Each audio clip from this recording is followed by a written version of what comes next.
Tem convidado aí no lobby. Quem que está validando aí a entrada? Pelo menos está aparecendo. Priscila, né, Priscila? Eu, a Priscila, nós somos, acho que não tem ninguém mais, não. Tem?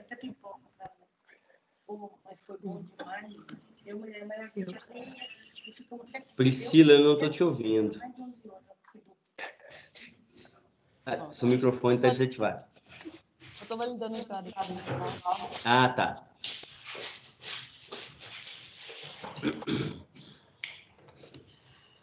Nós já estamos com 20 pessoas. Vamos lá, né, então? 10, 5. Vou projetando, né? E aí nós podemos ir trabalhando juntos. Todos estão vendo o slide? Então, tá aparecendo sim, Jefferson, está compartilhando. Ótimo, ótimo. Essas aulas e essas conversas remotas a gente tem que estar perguntando toda hora, né? Porque às vezes nós estamos com a nossa tela funcionando e do outro lado não está. Pois é. Bom, mas vamos lá. O Jefferson, a Priscila, o Omar, eu, todos nós aqui, colegas, vamos tratar hoje de um tema que é bastante denso, muito fértil para nós discutirmos muita coisa. Acontecem situações o dia inteiro, que são as comunicações, né, dos atos processuais, notificações, citação, intimação, respectivas nulidades, etc. Vamos hoje pegar algumas situações de vivência de dia a dia, né, que a nossa intenção aqui ela é mais para o operador, para o operacional do direito, para os entraves e saídas que nós observamos aqui nessa operação de dia a dia. Vamos falar um pouco de como é que está a eletrônica, o WhatsApp, para situações processuais, né? Como é que a gente tem lançado isso, usado o WhatsApp em situações contratuais anteriores e processuais, né? Como é que tem ocorrido citações se valendo em certas ocasiões desses meios eletrônicos? O que o CPC trouxe aí com algumas novidades para nós, nos meios executivos, citação de pessoa jurídica, de pessoa física, o que nós vemos aí de diferenças, né? Cartas precatórias hoje que estão um pouco mais facilitadas e tentamos trazer um apanhado, né? Uma coisa muito bem feita pela Priscila, pelo Jefferson, esse apanhado aqui do escritório nosso, para a gente tentar debater aqui, ok? Vamos lá, Jefferson, vamos conversar? Vamos. É uma conversa, efetivamente, né, pessoal? E aí, quem quiser fazer as intervenções, fique à vontade, pode interromper no momento, né, que achar interessante, conveniente, tá? Fiquem à vontade. A exposição nós estamos fazendo para fazer um arremate do que a gente trouxe para todos e depois nós vamos publicar, como de outras ocasiões também, né? Bom, se essa não é a principal situação do processo, é uma das mais, né? A petição inicial, óbvio que é o principal ponto de um processo, porque ela, né, starta a marcha processual, mas depois, se você não tiver uma citação, por exemplo, não tiver comunicações, a marcha processual ela não se desenvolve, né? O impulso oficial não acontece. Então, é com essas considerações que hoje a nossa conversa se tornou muito, muito, muito importante, muito válida para as nossas atividades cotidianas dos nossos clientes, essas coisas todas, né? Então, a gente tem como estudo hoje, como o Igor já disse, né? A comunicação, a nulidade, distribuição e valor da causa, né? Eu tenho comunicações dos atos entre as justiças, digamos assim, a ordem, né, que é direcionada entre tribunais, entre juízes, eles se comunicam desta forma. Carta precatória, que todos já sabem como funcionam, né, mas é uma ordem dirigida de um juízo a outro, quando estiver em comarcas distintas. E nós vamos explicar um pouquinho as utilidades disso aqui também. E a rogatória, quando eu tenho aí requisições entre justiças de países distintos, né? E nós trouxemos, eu e a Priscila, trouxemos essa entrada do auxílio direto, porque esse auxílio direto aqui, tem alguém com o microfone ligado aqui. Nossa, ele ensinou tanta coisa. Joia.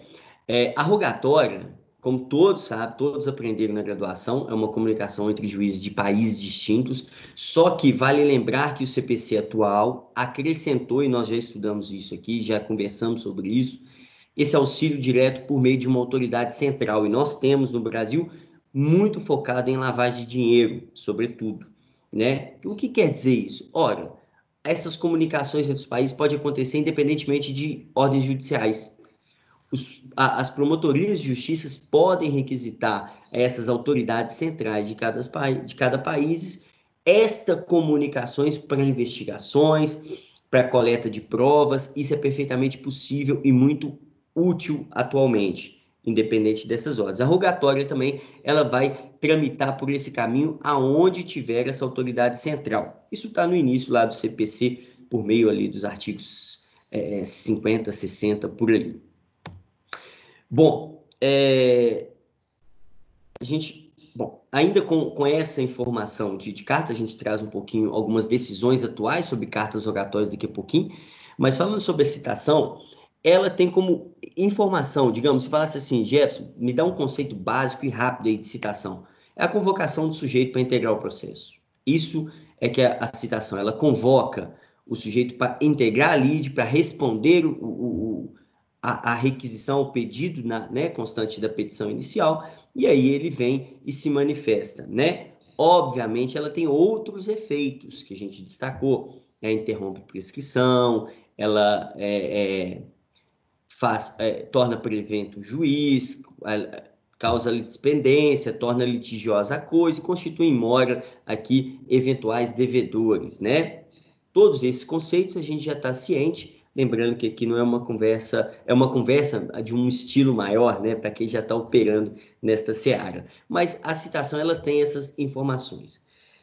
Algumas questões para a gente refletir, por exemplo, que a gente discutiu muito na realização desse slide aqui. Por exemplo, teve um boom há mais ou menos 4, 5 anos sobre as ações do FGTS. Né? Lembram disso? Que discutindo no ano de 99, 2012, 13, por ali? E aí surgiu uma avalanche de ações nesse sentido para as pessoas cobrarem reposições. E o que a gente estava discutindo ontem? Porque num Comped, que eu tenho um artigo escrito sobre essas ações da FGTS, um juiz federal me parou e falou assim, Jeff, você está percebendo que quando vocês distribuem ações do FGTS, a secretaria recebe, dá um carimbo na petição inicial falando que já encontram-se todas suspensas, aguardando uma decisão em recursos em demandas repetitivas? Eu falei assim, sim, é isso mesmo que eles estão fazendo, a justiça está tratando dessa forma. Ele falou, pois é, e a citação não está acontecendo. Como é que faz? Vai interromper a prescrição? Vai tornar litigiosa a coisa? Né? Vai causar aqui a litispendência? E aí? Isso pode dar um problema no futuro, quando as ações retomarem. E foi aí que, numa conversa ontem, eu e a Priscila chegamos a uma conclusão de que no momento em que o juiz, né, uma conclusão nossa, né, Priscila, do momento em que o juiz ele despachar a citação, retroage a data da distribuição. Então, isso é importante, né? É importante, se eventualmente causar qualquer desconforto em decisões judiciais, nós temos aí esse artigo processual que garante e dá uma certa tranquilidade a esses processos que foram, na distribuição, já paralisados, né? E nesse caso aí tem também a certeza deles de que o tribunal não daria provimento aos recursos do pessoal para corrigir o FGTS, não, né? Não ia precisar nem citar. Exatamente. Economia processual, né? Vamos lá. Não vai nem citar, não. Vamos parar isso logo. Os tribunais políticos não passaria jamais. Tanto que nesse artigo, a conclusão é que seria da seguinte forma. Os juízes podem dar pela procedência? Pode. Mas aí você quebra o Estado, né? Uma situação financeira e política. Se eles derem pela improcedência, deixa o povo insatisfeito, mas o Estado segue do jeito que está. Existe uma terceira hipótese, e também esse dinheiro não seria do Estado, né? Seria da Caixa Econômica, que utiliza isso para um monte de coisa e tal. Ela que deveria bancar isso aí, porque utilizou o dinheiro para várias situações de infraestrutura, sobretudo, né? E numa situação de parcial procedência, fala o seguinte, ó, quem entrou e eu vou dar. Quem não entrou, já prescreveu ou decaiu o direito aí dentro do período, né, do Código Civil lá. São hipóteses que podem acontecer, né? Tem situações muito interessantes, eu acho que tem até colegas da Localiza aqui, que a gente trabalha muito com essa situação, que é no caso de demandas já propostas e que a gente comparece, o advogado normalmente comparece, mas não tem poderes especiais para receber a citação. E aí? É válido? Não é? Né? A gente tem trabalhado em algumas demandas assim, que a gente apenas apresenta no processo, né, exatamente para dar informação de comunicação, essas coisas, e os juízes já vão logo caminhando com a marcha processual. No entanto, a procuração não tem poder para receber citação. E aí o artigo 105, nós até destacamos ele aqui embaixo, fala que a procuração para o advogado constitui como poderes para foro em geral. Se tiverem poderes especiais, tem que ser expressos na procuração. E a citação é um poder especial, né? Se não está colocado, não há que considerar que houve essa citação. Antes de entrar nessa situação do LinkedIn, olha que interessante, alguns posicionamentos aqui que nós colocamos, eu estou postergando por conta do contexto, né? Em recente recurso aqui do Superior Tribunal de Justiça, eles entenderam que exatamente as nossas informações, o peticionamento nos autos por advogado destituído de poderes especiais para receber citação não configura comparecimento espontâneo apto a suprir tal necessidade. Ora, é nulo. Os atos se tornarão nulos. Agora, uma questão que é importante nesse momento também, serão nulos todos os atos? O processo se torna inválido a partir daí, né? Digamos, se há uma citação inválida, por exemplo, né? O que a gente vai discutir sobre a situação de nulidade daqui a pouquinho também. Retomando aqui, nós vamos discutir a nulidade enquanto a isso também, mas só adiantando para não ficar uma pergunta no ar, uma dúvida, né? A nulidade no processo civil de 2015, aí tem outros colegas também que militam com isso, né? Pode arrematar isso aí. Ela se tornou uma nulidade um pouco relativa, entre aspas, tá? Porque lá está nulidade. Por quê? Porque eu tenho que comprovar que aquele ato gerou prejuízo ao meu cliente. Se gerou prejuízo, ok. Então, vamos supor, 2 réus, um comparece com citação válida, o outro não, né? Como é que fica? Aí o outro lá em fase de sentença ou no tribunal ele recorre e fala, isso não foi citado, minha citação foi inválida. O tribunal vai e concede a nulidade. A partir daquele momento, 1, 2, 3 anos atrás, tornam-se todos os atos inválidos. Até aquele que compareceu com citação válida tem que apresentar a defesa de novo, a marcha processual normal? Não. A marcha processual se torna estabilizada. Apenas aquele que gerou prejuízo, em tese, que vai retomar os atos processuais, né? Desde o momento que declarados nulos, tá? Aí você me pergunta, seu Gerson, bacana, maravilhoso, mas você não acha que vai ter impacto no outro sujeito, essas coisas? Não? Vai. Aí cada caso concreto nós vamos ter, aí nós advogados vamos ter que, né, colocar uma força especial nisso aí, para a gente trabalhar em cima de cada caso pontual. Ô Jefferson, é bom lembrar disso aí, a gente já teve situação aqui no escritório, sobretudo de devedores, tá? Que deixam a chamada nulidade de algibeira, conhecida há muitos anos assim no STJ. Algibeira seria um bolso antigo, uma coisa para colocar na cela do cavalo. É como a pessoa deixar uma nulidade plantada para depois alegar em benefício próprio, né? Uhum. Nossa, peraí, perdi o processo, fomos lá no tribunal, lá em cima. Como em se tratando de nulidade, em tentar se alegar a nulidade absoluta, tentar anular o que lhe teria causado prejuízo, tá? Então a jurisprudência veio de forma prudente, obviamente, e sólida, contra isso, afastar essa possibilidade, tá? De o litigante beneficiar-se, tá? De um vício causado no processo por ele mesmo, por uma omissão, ele de se beneficiar disso aí em decisão própria, tá? Então, a jurisprudência já varreu isso aí. Exatamente. Nós temos um caso aqui em Brasília disso aí, gritante. Aquele lá de São Luís do Maranhão, né? E o código, né, o Código de Processo Civil de 2015, ele veio trazendo muitas situações jurisprudenciais, né? A vertente dele é isso. Muita coisa, inclusive essa situação também, né? Exatamente. Nós trouxemos também, antes de falar desse artigo aqui, algumas súmulas que afetam isso aqui para exatamente contextualizar esse aspecto de citação, intimação, e são situações que a gente já está acostumado a tratar, né? Por exemplo, citação por edital. É óbvio que nós temos que caminhar pelas anteriores. Se as anteriores não deram, que são as tradicionais por correio, oficial de justiça, aí sim cabível uma por edital, né? E a citação de edital, Jefferson, nós vamos ter um negócio aqui para tratar com os colegas aqui do Tribunal de Justiça, num processo da Santista, que nós pegamos em segunda instância. Não sei se você teve nesse caso, que a gente está brigando ainda no Tribunal Superior, mas que eu considerei um horror essa decisão, tá? No momento oportuno, a gente vai comentar dela. Ótimo, ótimo. Você vai voltar com esse tema, né, do edital. Vamos. Tem situações aqui ainda nesse sentido também. Antes do edital, acho que vale a pena informar, eu até trouxe aqui um link do LinkedIn, que eu, junto com a nossa colega Laísa, nós fizemos umas breves considerações, não é bem um artigo, é um artigo jurídico, mas não tão denso, mas contém as informações especiais e resumo e rápida para a gente entender. O que é isso? E está dentro desse artigo aqui do LinkedIn. Acho que dá até para a gente entrar. Não precisa Bom, nesse sentido.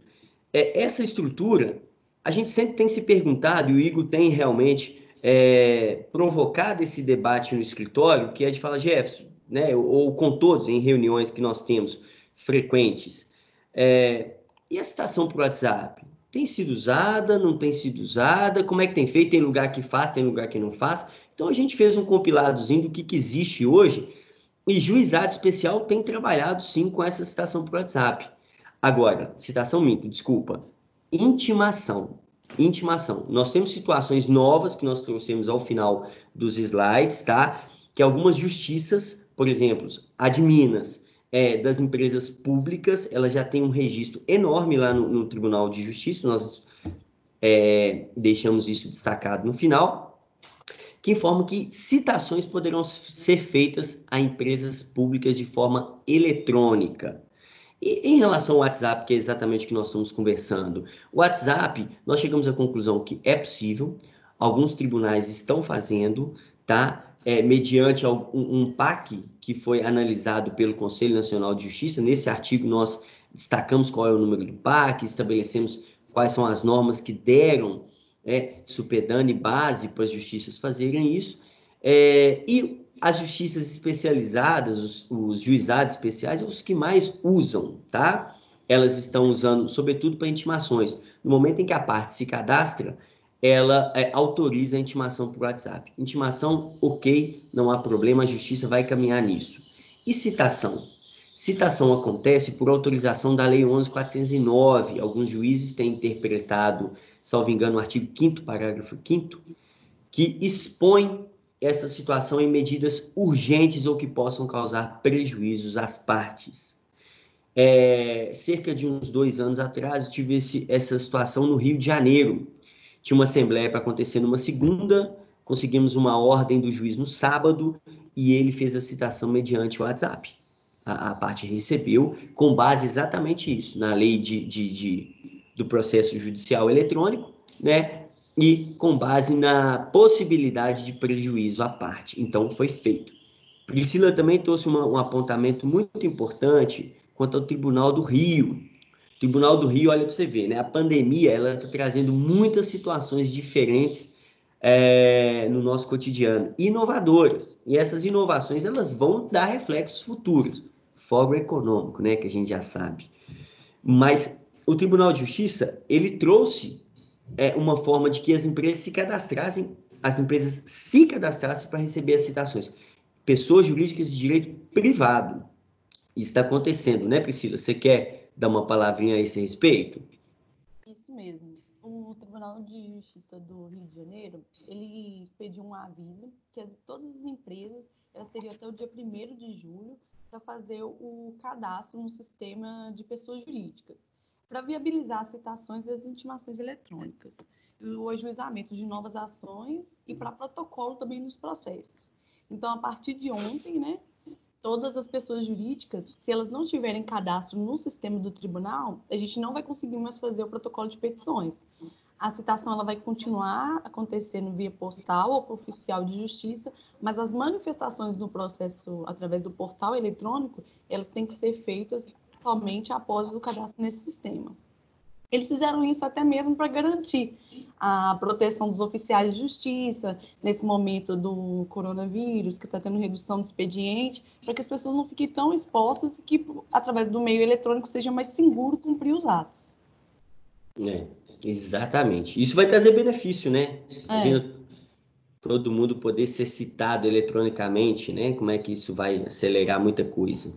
Até para não ter também, acho que o processo fluir de uma forma mais efetiva, porque como os prazos dos processos eletrônicos ainda permanecem, dos processos físicos ainda permanecem suspensos, é uma forma também de garantir a celeridade do cumprimento dos atos dos processos eletrônicos, não ficar barrado no cumprimento dos mandatos, né?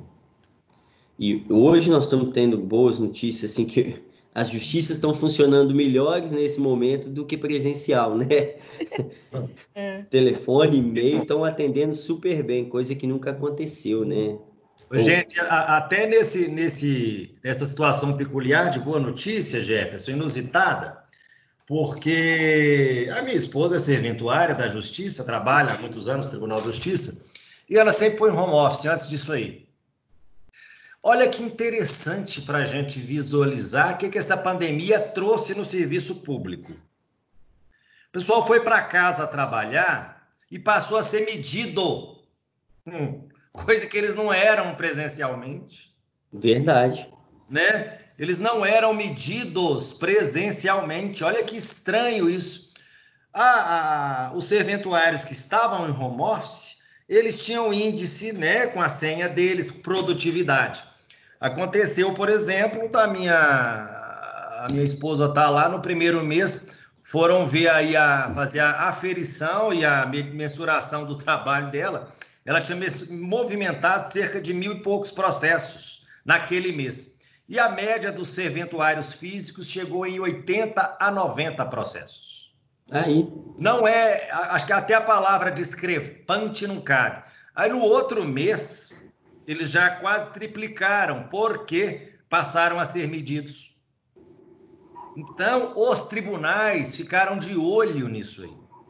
Quer dizer, a medição eletrônica do trabalho deve passar a ser uma realidade do tribunal. Então, você pensa que um funcionário público movimentou 1.200, 1.500, o outro movimentou 90, 80, 100 processos? Né? Isso passou a ser visto. Vocês podem reparar, então, que tem processo, despacho normal e tal, está acontecendo mais rapidamente. Recebendo o mesmo salário. Hã? Recebendo o mesmo salário. A mesma coisa. Né? E em casa, né? Outro fato interessante que aconteceu aí nos últimos dias conosco, a gente estava no escritório, o telefone toca às 8h30 da manhã, era um juiz ligando para despachar um processo que nós havíamos solicitado 2 dias antes. O juiz ligou. Coisa inédita também. E resolveu rápido de um processo, né? Mas uma vez que isso acontece na vida, eu não estava no escritório. Mas a Ludmila fez um excelente trabalho. Isso aí nós vamos trazer ele depois aqui. Isso é para virar uma decisão de juizado especial em embargo de declaração de recurso inominado, hein? Se a gente conseguir fazer isso, nós vamos colocar, pregar edital na parede do escritório aqui. Eu acho que nós vamos conseguir, viu? Com esse palpite, viu? Porque por embargo de declaração ainda, aí vai ser realmente bem peculiar, né? Para virar uma decisão, normalmente não é. Juiz é o Chiquinho Malvadeza. Doutor Igor. Sim. Só fazendo um adendo, tem um projeto de lei já tramitando no Senado, que é a PLS 116 de 2017. Ela conseguiu caráter de urgência agora, que vai regular a demissão do servidor público por mau desempenho. Então, com essas informações aí de medidor, né, que está sendo feito, deve ganhar mais força ainda. Certamente, eu acho muito bom, Andrei. Certamente, eu acho que isso vai ser um divisor de águas para nós, operadores do direito. É o que a gente espera, né? É o que nós esperamos. É o óbvio sendo colocado em ação. Só que agora ficou muito gritante, né? Há documentos para todos verem, não se justifica mais um protecionismo inócuo, que não protege ninguém E não presta penaliza a população demais, o usuário da justiça. Não presta o serviço, não tem jeito. Vamos caminhando. Essa jurisprudência foi relacionada exatamente a isso. A gente tem casos, né, vários aqui no escritório, com comparecimento aí, por vários motivos, comparecimento espontâneo, sem poderes para receber citação. Então, a gente está fazendo isso. A gente tem casos em Osasco, salvo engano, e outros lugares, né, até de Localiza, que nós vamos restituir o prazo dos embargos, todas essas coisas, nós vamos trabalhar, né? Situações importantes.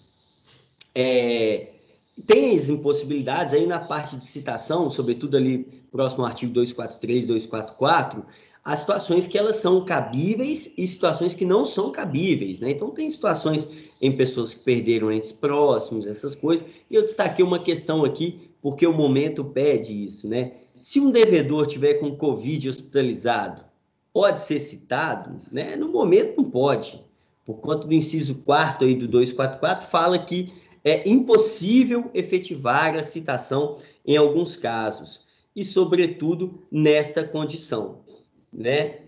Destaquei só na questão do Covid, porque hoje nós temos vários casos nesse sentido, né? E o 244 fala, não se fará a citação, salvo para evitar perecimento do direito, inciso 4, de doente, enquanto grave o seu estado. Sujeito tal ou não com Covid isolado, seja hospitalizado ou não, poderia ser uma hipótese de não se fazer a citação nesse momento, né? Claro, pessoal.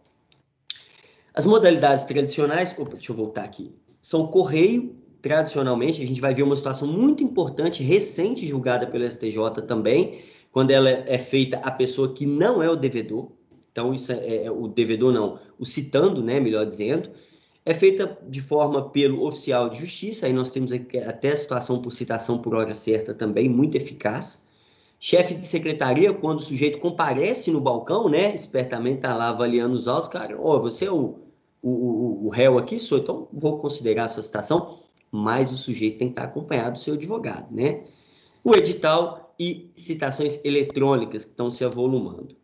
No Tribunal de Justiça, né, passou a ser possível, e nós destacamos esse link aqui, a gente ia trazer até o PDF, mas o PDF é muito extenso, de todas as pessoas jurídicas de direito privado que são possíveis receber as citações eletrônicas. Já é uma realidade para as pessoas jurídicas de direito público, né? De direito público, melhor dizendo. Então, por esse link, você chega ao Tribunal de Justiça e lá vai estar todas as empresas, né? Isso no PJE já vem destacado lá também, inclusive isso. A Priscila trouxe essa novidade do TJ para pessoas de direito privado, que é importante também. Existem algumas jurisprudências que nós vamos discutir aqui, que é uma situação que já foi muito batida nos tribunais. Condomínios, loteamentos com porteiro ou com acesso restrito, né? Vou falar desses dois primeiro. O sujeito está lá no condomínio dele, tem porteiro, tem tudo, e fala ao porteiro, não estou aqui, não recebe nada que eu não autorizo. Aí vai o oficial ou vai uma carta, o cara, eu não recebo, não tá. Pode ou não pode, isso é válido ou não é válido. Nesses termos, a lei, ela se aperfeiçoou pela jurisprudência, normalmente, né? A gente repete isso de novo, e fala que é perfeitamente válida e possível a citação direcionada aos condomínios e aos loteamentos com controle de acesso. Se foi e o porteiro recebeu, é válido aquele comprovante de citação. Por AR, inclusive, tá? Então, isso é perfeitamente possível. E as pessoas jurídicas? Pessoa jurídica, o funcionário dela, pelo princípio da aparência, ele está capacitado a receber. E nós trouxemos... Lembrando, Jefferson, que essa situação da pessoa física, ela não tem de citação referendada nesse sentido, ela ainda é novel e saiu a fórceps. Porque a gente não conseguia citar pessoa física nenhuma em condomínio grande. Todo dia dá-lhe nulidade, entendeu? Era um tal de flor, né? Buquê de flores junto com o oficial, a pessoa dizia, opa, nossa, era muita situação complicada. Ainda bem que isso aí a gente ainda vai tratar com muita evolução. Apesar de que eu estou com um acórdão aqui que eu separei para discutir com os colegas, para mostrar aquele da Santista. Isso me deixa... É a citação por edital. Na hora que falar, eu vou entrar com ele aqui, vou tentar até compartilhar esse acórdão com vocês. Ô Igor, se você quiser falar, eu acho que a citação por edital, nós destacamos só aqueles parâmetros que é o seguinte, né? Tem que passar pelas outras. Isso tem que ser realmente local incerto, não sabido e de difícil dificuldade para encontrar o sujeito. Aí sim, edital. Então, acho que vale a pena você falar, depois eu entro com esses acordos. Você quer projetar? Vou só narrar brevemente e vou tentar também, enquanto eu vou narrando aqui, eu vou tentar compartilhar com vocês uma tela e mostrar o que é que a gente buscou fazer aqui. Bom, nós assumimos... Vocês estão vendo aí, Jefferson? Sim, sim. Está compartilhando? Tá. Documento Word, não é isso? Tá, abriu aí esse... Abriu sim. Só aumentar um pouquinho. Tá certinho. Tá. O que foi esse caso? Olha só que sui generis. É bom que aqui a gente faz esse bate-papo e a coisa para a gente ter cuidado. Manda meu abraço aí para todo mundo, pessoal da Jive, né, que está com a gente aí. A gente trabalha com as recuperações, com mercantil, com todos, certo, Santista, tanto de gente localiza e etc, Unimedes. Olha, olha o que aconteceu. A Santista passou para a gente aqui um caso já em segunda instância, aqui em Minas, onde eles haviam proposto uma execução muito grande, uma execução de valor considerável, aliás, e não conseguiram citar a pessoa, ficou esse processo já estava andando há 12 anos quase. De maneira inusitada, a Santista recebeu um embargo do dativo, porque a pessoa nem foi citada, e ela conseguiu um edital. Ok, fez o edital. Publicou o edital, deu por citada, e o dativo apareceu, apresentou defesa em nome do devedor e logrou êxito. No embargo, condenou a Santista a 10% de honorários sob a alegação de que não havia esgotado os meios de tentativa de citação pelos meios ordinários do devedor. Porque a Santista antes tinha recolhido umas custas, ia tentar citar em outro lugar, viu que não dava e já pediu o edital. O juiz deferiu o edital. Poxa, para mim, se o juiz deferiu, aceitou, concordou, né? Ele também já passou por essa situação, ele já deu como válido o edital, beleza. Acabou que no fim o juiz aceitou os embargos, os julgou procedentes e condenou a Santista ainda a pagar 10%. O outro escritório apresentou apelação. Depois da apelação apresentada, o nosso escritório assumiu, né? Aquele famoso leite que cai no chão, depois querem que a gente faça um queijo bem branquinho, né? Bom, e a gente apresentou uma peça, né? Essa peça que vocês estão vendo aí, não estão? Essa peça está sendo compartilhada, não está? Como é de característica do escritório, né? Eu fiquei bobo com esse processo, porque nós chegamos lá, mostramos que era um processo que tinha 12 anos, gente. Tinha 12 anos que estava tentando citar a pessoa. Citamos em todos os endereços possíveis. E o escritório, nós entramos com uma pegada... Infelizmente, o nosso instrumento foi um memorial, né? Porque já tinha apelação distribuída, nós entramos com o memorial e aquele despacho, aquele auricular ali nos desembargadores, conversando. Mas vocês vão ver o tanto que esse povo é quadrado ainda. Beleza.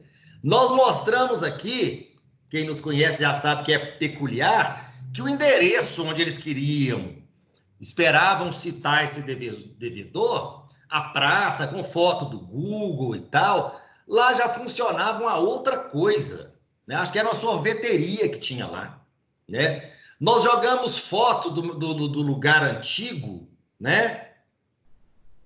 E do novo, mostrando que não tinha esse pessoal mais lá.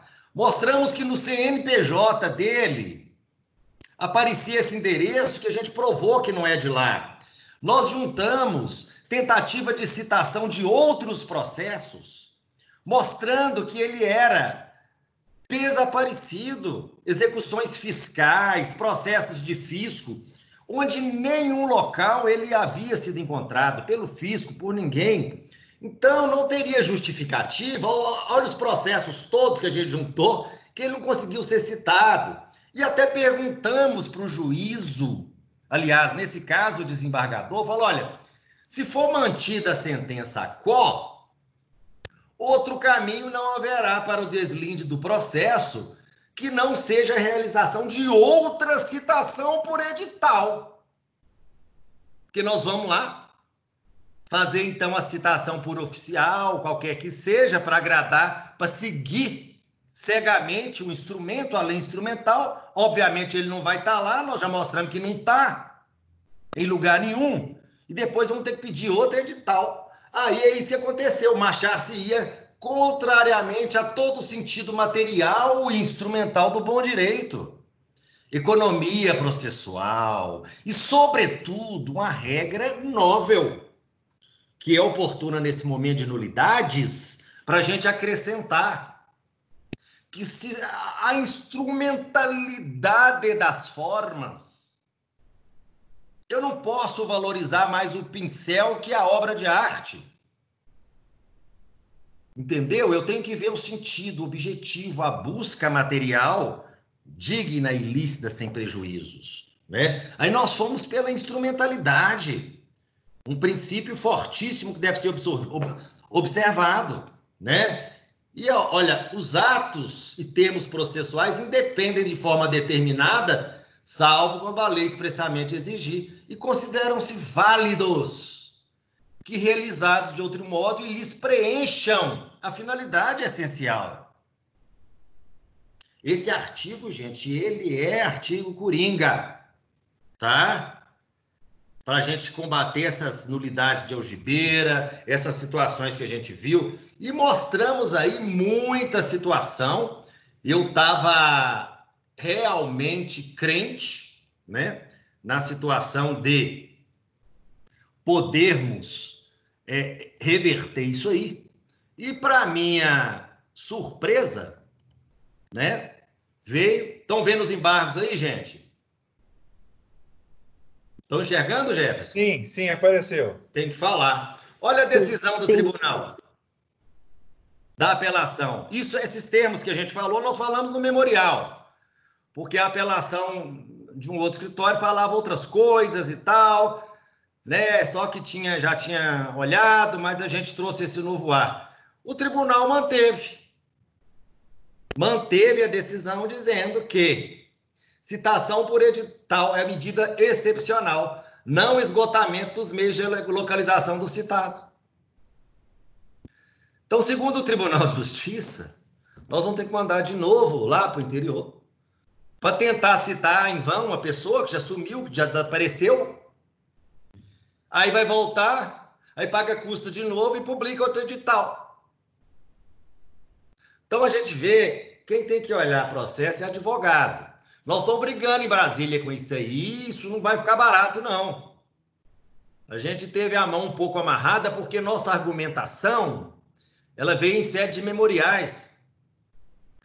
Ela não constitui muitos ganchos para subida. Não obstante, a gente ter inovado nos embargos de declaração. Isso aí está para ser admitido ou não o nosso RESP. Mas fica aí o registro do cuidado que a gente tem que ter com essas coisas. Ainda mais em fase de devedor, né?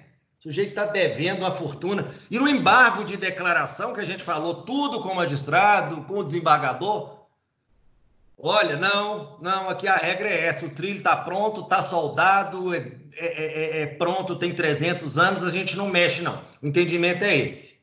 Tem que esgotar procedimento. Se o juiz primeiro entendeu que não esgotou, então tem que ir lá esgotar. É isso. Igor. Sim. Só fazendo um paralelo desse caso, que o único endereço que eles, né, teve a sentença para declarar nulidade, que está faltando verificar, nos próprios atos constitutivos da devedora, já demonstra que esse endereço não é dela mais. Esse endereço não é dela desde 2005. E mesmo isso eles não consideraram. Agora vocês imaginam, gente, que absurdo.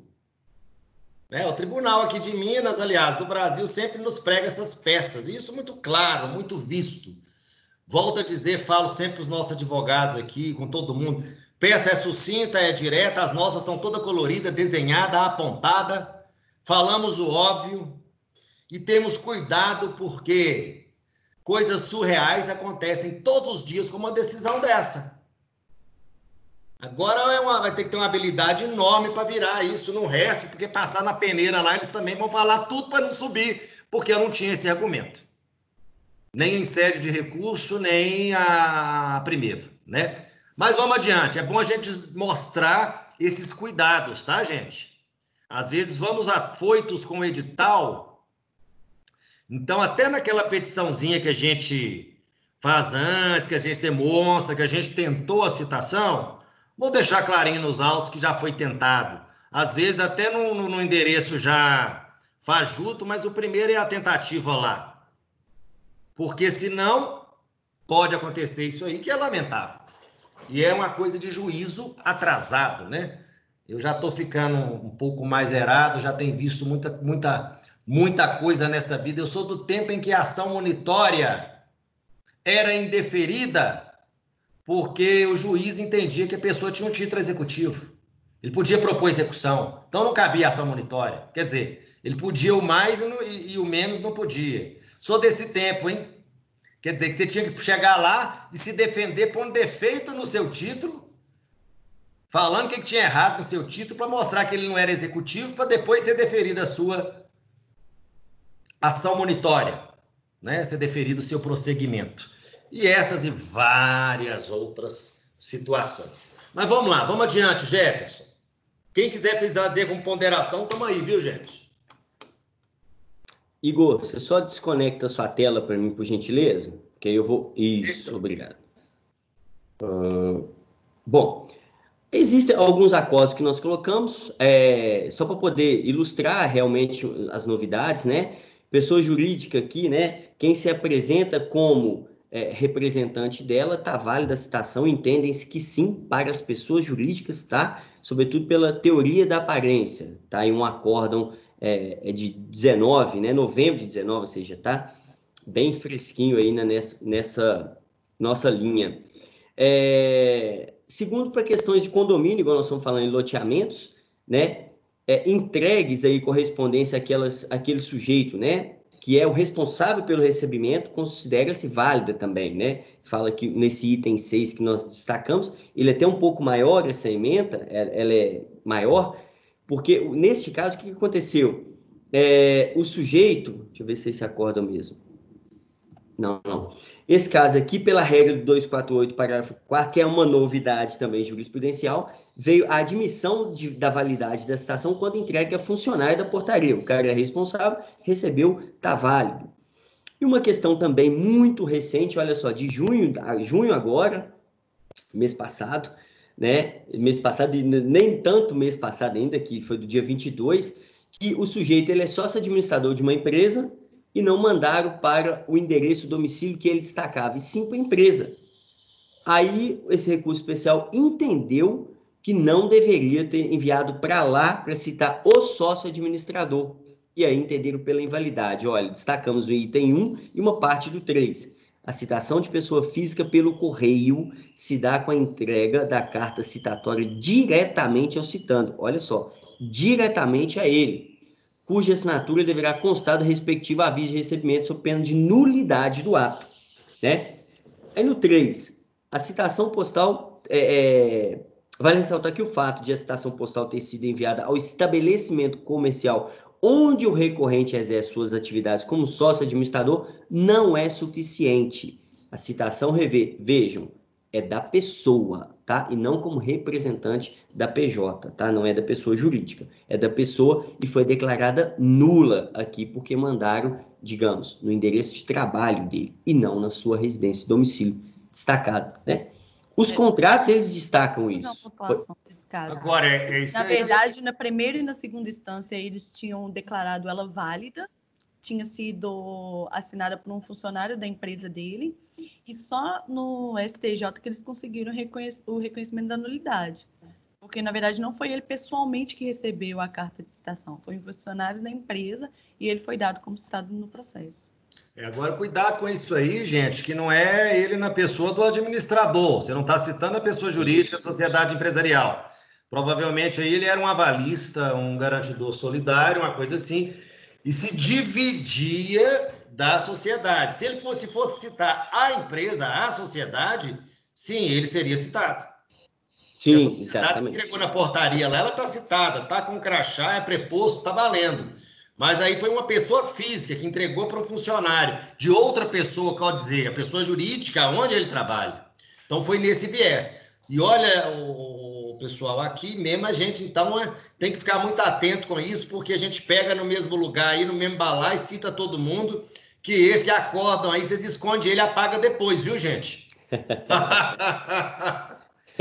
Porque isso vai ser meu Deus do céu, o espetáculo dos avalistas. Aí nós vamos ter que entrar em outro viés que fala, como é que ele alega que não sabe se ele está se defendendo perfeitamente aqui na pessoa jurídica? Né? Vamos ter que brigar com isso aí. Exatamente. Mas são cuidados, né? O direito é uma coisa de sutilezas. Como é que você pensava que ia perder um processo desse? Isso aí é o resto que o cara ganhou e falou assim, meu Deus do céu, não ganho um desse mais nunca. Perdeu em primeira e segunda instância e virou isso, em Brasília. Na especial, é verdade. Né? Igual nós aqui com o cara lá, nós vamos fazer isso também. É isso aí. Bom, os mandados, né, as precatórias e tudo, aqui eu vou fazer um apanhado de todos esses editais, depois nós vamos, desses slides, nós vamos disponibilizar, né? Os editais, os mandados, as precatórias, elas têm que conter todos os requisitos legais, sobretudo o 250, que são os requisitos do mandado judicial. Então, se não tiver esses requisitos, né, o ato será considerado nulo. Por exemplo, não falou a hora de uma audiência eventual de conciliação ou preliminar, né, não falou as hipóteses de defesa, que tem que ser no juízo deprecante ou deprecado, essas coisas, então poderá ser declarado nulo, tá? Então tem que conter os requisitos. Primeira coisa, recebeu no nosso lado de advogado, verifica os requisitos da lei ali, se a situação não é satisfatória, né? Para a gente fazer essa análise que tem que ser feita. Uma situação importante que a gente tem que trazer aqui são duas súmulas antigas, tá? Mas existem isso aqui, que quando os embargos foram uma situação de embargos e o juiz deprecado citou o sujeito para poder tomar conhecimento da execução, é ali que você tem que distribuir seus embargos. E não precisa, inclusive, de intimação para uma data de audiência ou alguma coisa futura. Então, essas duas aqui, uma muito mais antiga, de 92, né? E uma um pouquinho mais recente, de 2002, não tão assim, né? Elas remontam isso aí, que os embargos deverão ser decididos pelo juiz deprecante, mas eles serão protocolados, via de regra, no deprecado. O cara te intimou sem protocola lá, e ele que encaminha para o deprecante, né? Quem solicitou aquilo ali. E, uma vez já expedida a carta precatória, depois vai ser desnecessária uma nova intimação para uma eventual audiência. Então, se a precatória já constou uma possível data de audiência, uma designação futura, você não será mais intimado daquele ato. São situações só para a gente ficar atento a isso aqui do nosso cotidiano. Estou passando um pouquinho esses slides mais apressados em função do nosso horário, para a gente não alongar muito. Jefferson, só estou me lembrando aqui, até uma situação de WhatsApp, que a gente já comentou aí, né? Mas a gente até trata com vários clientes que a gente já fez, discutimos isso há um bom tempo com o Jive e vários outros, por exemplo. A designação do WhatsApp como forma obrigatória de aceitação de comunicação contratual. Depois nós a exportamos para a eventual necessidade em processo para comunicação. A gente coloca em contrato que é possível, aceitam-se as formas eletrônicas de comunicação via WhatsApp e as partes se comprometem a manter aquele número, aquele dado de WhatsApp, enquanto válido o contrato, aquele número de WhatsApp, e se comprometem a cumprir as comunicações comprovadamente feitas naquele número, né? Que eu comprometo a manter sob pena de não ser comunicado, mas é a minha responsabilidade manter esse número para ser comunicado durante todo esse período de validade contratual. Você se prestaria à notificação, à informação, né? A Constituição em mora. E outra coisa também de situação prática de WhatsApp, a gente já sabe que isso vem sendo, nós vamos tratar disso melhor na questão das provas, né? Quando tratarmos das provas, vai dar muita coisa boa por falar aqui também. Se você tiver mais... Os juízes têm aceitado o WhatsApp normalmente, etc., mas pode haver alguma impugnação, aí redunda em perícia e tal. Se você quiser reforçar mais isso, valer a pena, for uma coisa grande e a briga, se tiver a fim de acelerar e evitar maiores problemas, pega esse WhatsApp e o referente por ata notarial.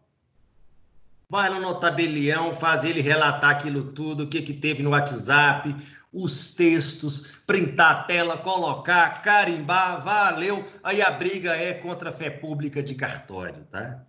A briga é mais difícil para a outra parte, bem mais. Então são coisas que nos ajudam, parece um pé atrás agora, mas são 20 largos passos adiante depois, tá ok?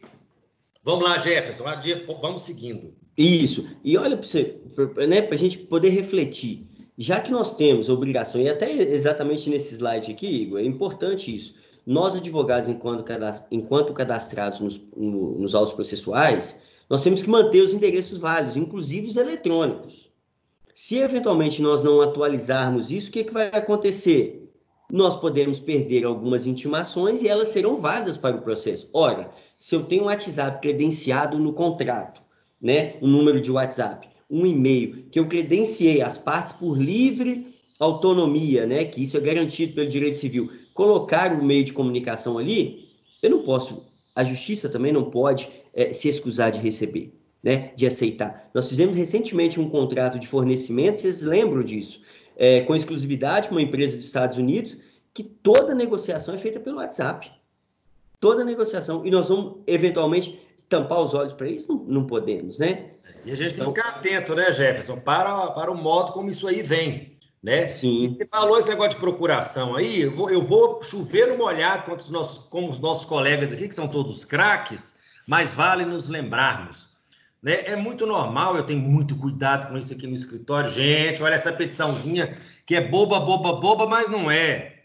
Quando a gente vai receber subestabelecimento, como a gente vai pegar processos andando, né? Nosso cliente vai se subrogar, ou vão pegar coisa que estava interna aqui. A nossa petição, sempre a petição de cadastrar novo advogado, ela precisa ter um dizer final. Pedir para cadastrar o advogado e dizer que aquele advogado do escritório, desse escritório que está assumindo, é o responsável pela condução e patrocínio do processo doravante, sob pena de nulidade. Sabe o que vai acontecer se não escrever isso? Falou, tá, você entrou aqui, você tem poder, mas os outros não perderam o poder, não, seu subestabelecimento é com reservas. Sabe o João antigo lá? Ele foi intimado, só que o João não estava acompanhando mais. Modo de dizer, né, João? Modo de dizer. Mas aí a gente perde processo, tá? Nós já viramos decisão aqui no Tribunal de Justiça de São Paulo, vários outros, porque a intimação não saiu em nome do nosso escritório, a gente conseguiu virar lá. Mas, lembrem-se, vão deixar esse dizer aí. Se não... Quem subestabeleceu acha que entregou, continuou nas costas dele e o outro não vai receber. É um perigo, tá, gente? Perigo. Essa profissão nossa é profissão de atenção o tempo inteiro, né? O tempo inteiro. Mas vamos lá. Ô, gente, volto a dizer, esse encontro nosso aqui é de debate, é de dia a dia. Nós já vamos falar aqui que seria, por exemplo, o próximo encontro. Quem quiser mandar alguma coisa, discutir alguma situação, trazer alguma coisa da empresa, dos escritórios, coisas que são de curiosidade, que a gente debater aqui na hora. O objetivo nosso aqui é seguir esse dia a dia da advocacia, de coisas para termos atenção, hein? E o nosso seminário vai só esquentando, hein? Imagina na hora que a gente passar por execuções, por provas e etc. O próximo capítulo é tutela. E aí? Nossa. Essa tutela, hein? Pois é. Danilo tá caladinho hoje. Você pode participar, viu, Danilo? Danilo. Pode conversar, né? Só que você foi para Jive, tá indo morar em São Paulo, não? Já falei com o pessoal da Jive para não deixar você perder em São Paulo. E nós vamos mandar pão de queijo caseiro pro Sedex, para você não ficar muito triste. Mas vamos lá, Jefferson. Vamos. Se eventualmente acontecer uma hipótese, né, de intimação errada, digamos assim, sob pena de nulidade, no primeiro momento de se falar no processo é que tem que se requerer isso aí, né? A chamar a atenção para isso e para o juiz restituir o prazo para intervenção processual, né? Seja qual for. Cobrança de multas, né? Eu trouxe isso aí exatamente para discussões diversas, em contrato, sobretudo, né? Se você está exigindo multa pelo descumprimento de alguma obrigação de fazer ou não fazer, é necessário uma intimação pessoal ou não? É necessário, isso já existe essa súmula, embora 2010, mas ela está plenamente vigente aí para a gente discutir várias ou outras situações. Na dúvida que a gente tem, se tiver de algumas hipóteses, interpela por notificação, interpelação judicial, notificação, para poder dar uma garantia no processo. Mas no processo, obviamente, vai ser requerida a intimação do sujeito para cumprir. Precisa ter um caso importante, né? Nós sabemos aí do escritório, sobre um réu revel na ação de conhecimento e no cumprimento de sentença, quando foi determinar, o juiz determinou de todo jeito que fosse intimado o devedor, senão ele não daria prosseguimento, né, Priscila? Essa era uma questão que não estava nem muito pacificada, se tinha essa necessidade de intimação ou não do réu revel na fase de cumprimento de sentença, até porque o CPC de 73 previa que era independente de o réu receberia o processo depois da execução da revelia na situação que ele estiver. E teve uma decisão recente do STJ também, reafirmando a necessidade da intimação do devedor na fase do cumprimento de sentença. O que a gente, às vezes, tem muita dificuldade é porque o réu já foi revel na fase de conhecimento e para você conseguir fazer a intimação dele, é praticamente possível depois. Então, mas aí a gente teve um caso também que eu conduzo também da Unimed de Formação Monitora, que a gente tentou fazer a intimação desse réu revel 2 vezes na fase de cumprimento de sentença e a gente usou aquele outro dispositivo do CPC em que a parte tem que manter os dados dela atualizados no processo. Então, o juiz considerou que ele já havia sido intimado porque ele não agiu com boa-fé processual. Então, acaba que, mesmo a gente tendo essa obrigação de proceder à intimação do executado, não teve tanto prejuízo processual assim. Mas é uma questão, né? Porque, na verdade... Estranha, né? No mínimo. Porque o revel, ele... Na verdade, o que eu acho que eles tentam garantir é que ele possa fazer o cumprimento e tenha direito, na fase executória, de promover o cumprimento voluntário, se excusando da multa e dos honorários, que seja oportunizado a ele a satisfação do débito voluntariamente. Mas até o 513 traz essa previsão da intimação via postal, então essa questão já foi esclarecida pelo STJ. Exato. Nós temos a situação de nulidade, e aí o Igor já antecipou algumas coisas, mas estão tudo correlacionados, né? Nulidade, hoje, que a gente vê no processo, como a gente já tinha antecipado, ela é relativa, em aspas, tá? Por favor, relativa, porque eu tenho que definir e apresentar para o juiz o prejuízo que eu tive, né? E se assim você não conseguir comprovar, mesmo aquelas a não ser as de ordem pública, outras coisas nesse sentido, ausência de Ministério Público, por exemplo, quando ele for determinado obrigatoriamente o seu cumprimento pela lei, Estatuto do Idoso, né, consumidores, a gente tem muita coisa nesse sentido também, né, aí o ato será anulado e aí outros serão prejudicados, obviamente, mas essa nulidade ela é relativa. E aí vale ressaltar o que o Igor tem falado, a finalidade do ato em face da instrumentalidade formal. Olha que interessante, poxa, não havia aquela prescrição daquela forma, aquela situação, e aí você atingiu a finalidade do ato. Nem por isso o juiz pode deixar, ou ele deve se excusar de recebê-lo. Estou com uma situação peculiar, de uma situação antiga já, que o juiz não quer designar audiência por conta do momento, tá? Para ouvir testemunhas. Será que eu posso apresentar um termo de declaração das pessoas no processo? Isso não é previsto, mas eu posso coletar e apresentar. Vai prejudicar alguém? Acredito que não. Atinge a finalidade do ato? Acredito que sim. Né? Mas a formalidade é diferenciada. Mas eu atinjo o que se busca. Então, o aspecto de nulidade tem que se estar atento. Levou prejuízo para exatamente você não tentar argumentar uma nulidade para poder ficar... ser beneficiado ou espertamente ganhar alguma coisa por conta de uma nulidade dentro de um processo. Então, há necessidade de demonstração do prejuízo, tá? É importante destacar isso aqui. Tem um acórdão de 18 do STJ também, que fala que, se apesar de imperfeito, o ato atingiu o seu fim sem acarretar prejuízo, não se cuida de nulidade. Olha aí o STJ já definindo essa estrutura de nulidade processual.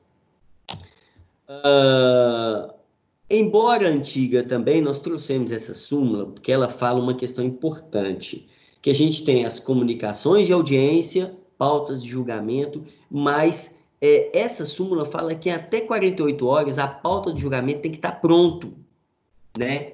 Porque se não tiver pronto em até 48 horas, acarreta a nulidade do ato. E isso é importante, que vez por outra a gente pode estar acompanhando um recurso, né? E aí a pauta, se eventualmente não sair 48 horas, aqui em Minas está muito tranquilo isso, eu não tive informação de ferir esse prazo de 48, acontece até com 5 dias, né, para a gente se cadastrar no processo mediante e-mail, para poder fazer uma sustentação oral ou assistência, enfim, né? Mas se eventualmente a pauta não for publicada em 48 horas, você pode pedir a nulidade daquele julgamento. É uma questão antiga, mas vale a pena a gente rever. Caminhando aí já para o nosso ponto final, para a gente chegar às situações atuais, até por conta do momento, né?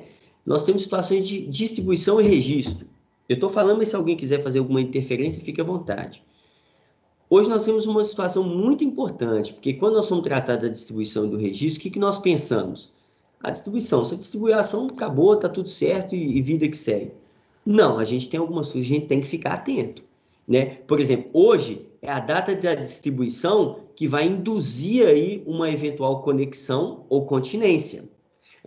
Antigamente era o juiz que primeiro despachou a inicial, constatação válida, essas coisas todas. Hoje não. Data da distribuição, ela informa a prevenção, né? Sobretudo para eventual conexão e continência.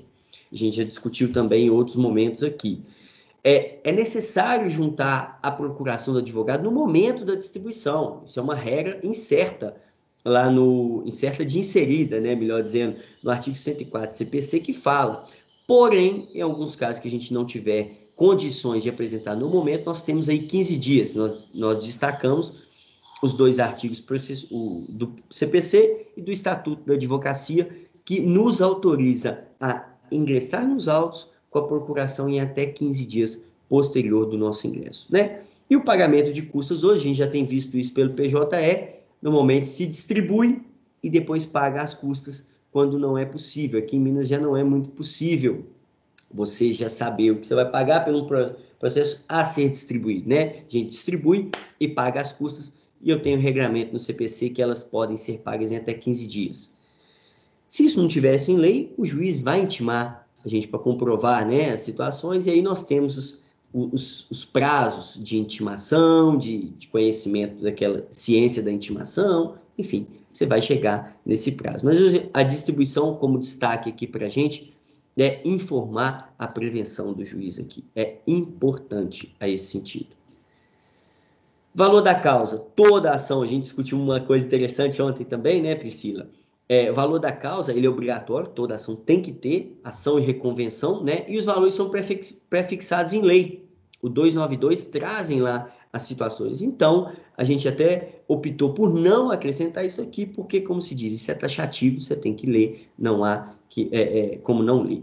E, eventualmente, valores não expostos na causa, o réu, né, o polo passivo, ele tem que, no primeiro momento, colocar isso em matéria de preliminar na sua resposta, na sua contestação, sob pena de preclusão, né? E às vezes a gente faz isso exatamente pelo cálculo de custas e despesas processuais que a gente vai eventualmente recolher naquele momento e tal, né? Pouco tempo nós tivemos essa discussão que o juiz determinou o pagamento de honorários, né? Sobre um valor de causa que era R$100 ou inexistente, estimatório, como os advogados às vezes costumam colocar para não atribuir valor, e aí, cobrar honorário de quê?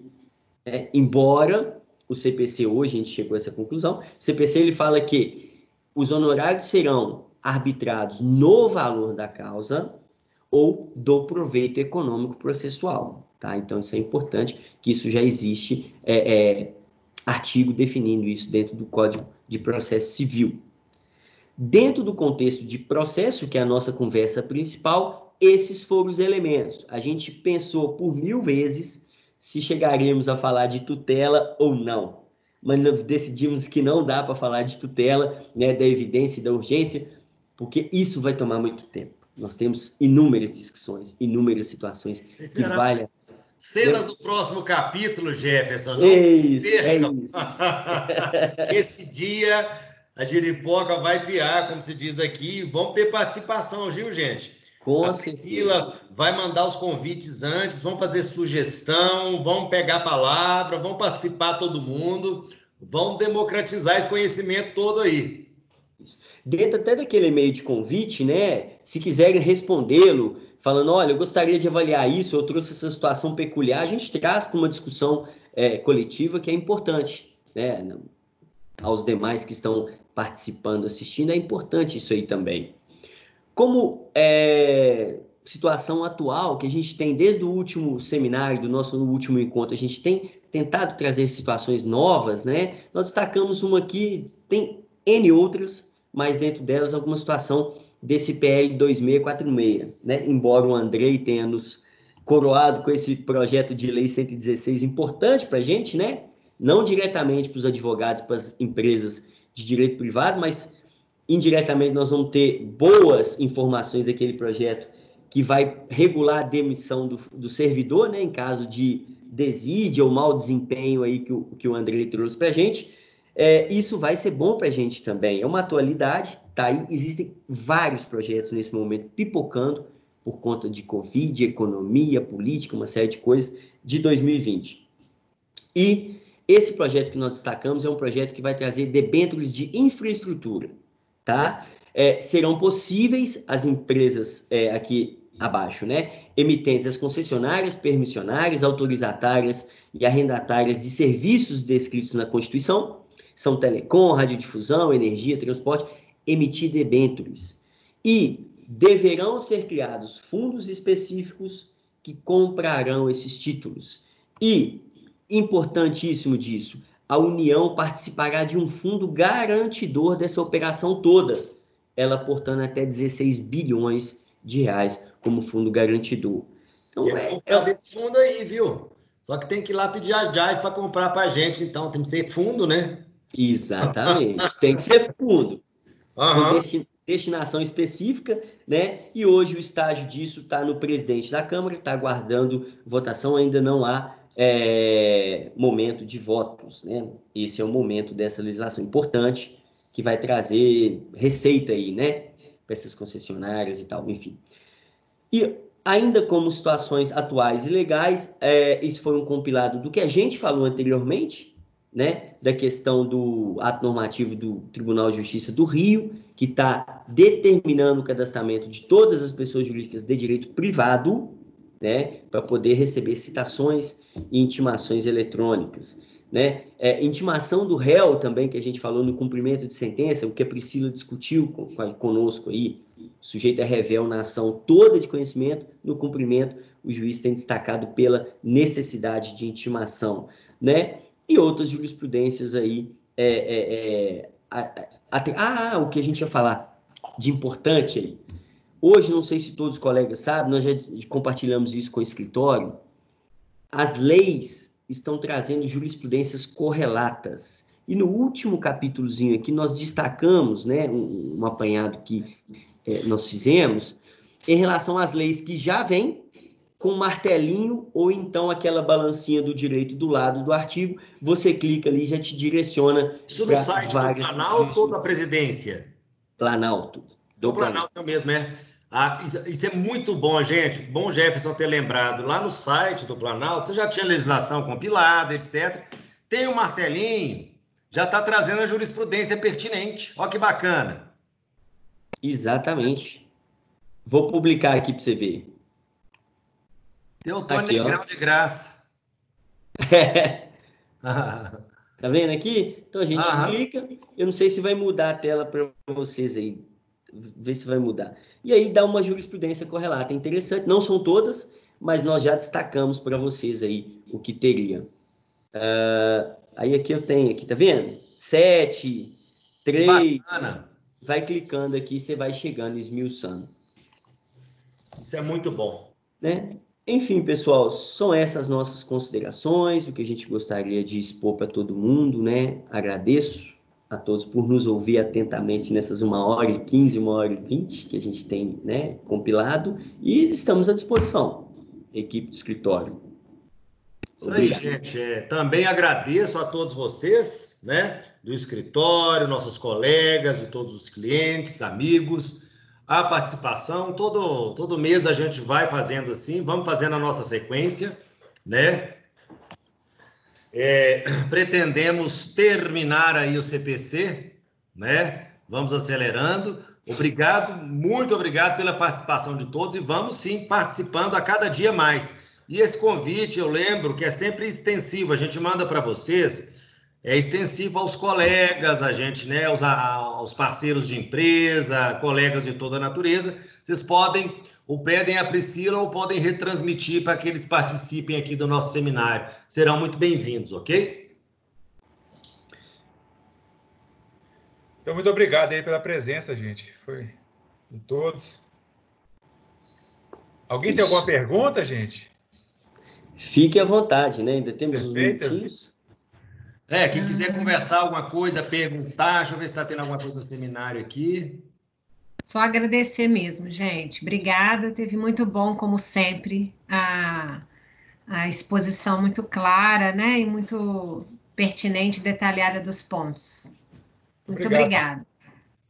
Nós temos optado, né, Patrícia, né, que falou agora, e os demais colegas, por uma situação assim, de trazer situações do nosso cotidiano da advocacia, né, o que a gente vive, o que a gente vê de vários segmentos, digamos assim, e com a novidade, né, exatamente para a gente ficar atento a essas coisas e discutir dentro dos temas do CPC, que aí é uma forma da gente ver, não artigo por artigo, mas dentro daquele contexto e chamando a atenção para coisas para a gente ficar bastante atento. Como o Igor disse, né, a gente não pode dormir no direito, né? Você não pode cochilar no direito. A gente tem que ficar atento. A intenção é essa, né? Obrigado aí a todos. Isso aí, tá muito prático mesmo, né? E objetivo. Eu acho que vocês estão conseguindo sim alcançar isso que vocês estão se propondo. Tá muito bom.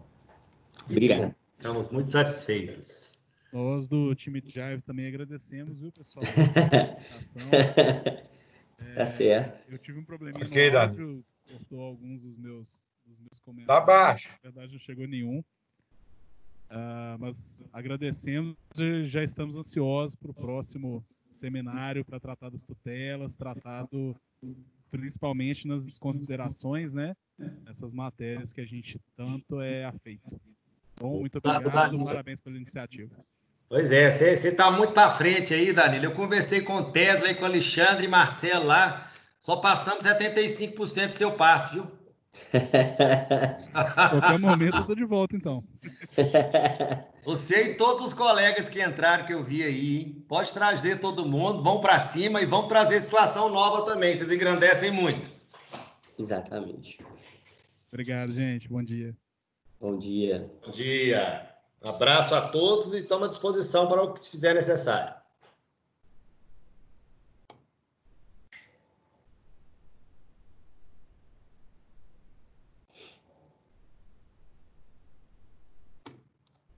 Nenhuma pergunta, vamos encerrar. Tá ok. Um grande abraço a todos, gente. Até mais. Forte abraço. Tchau, tchau. Obrigada, gente.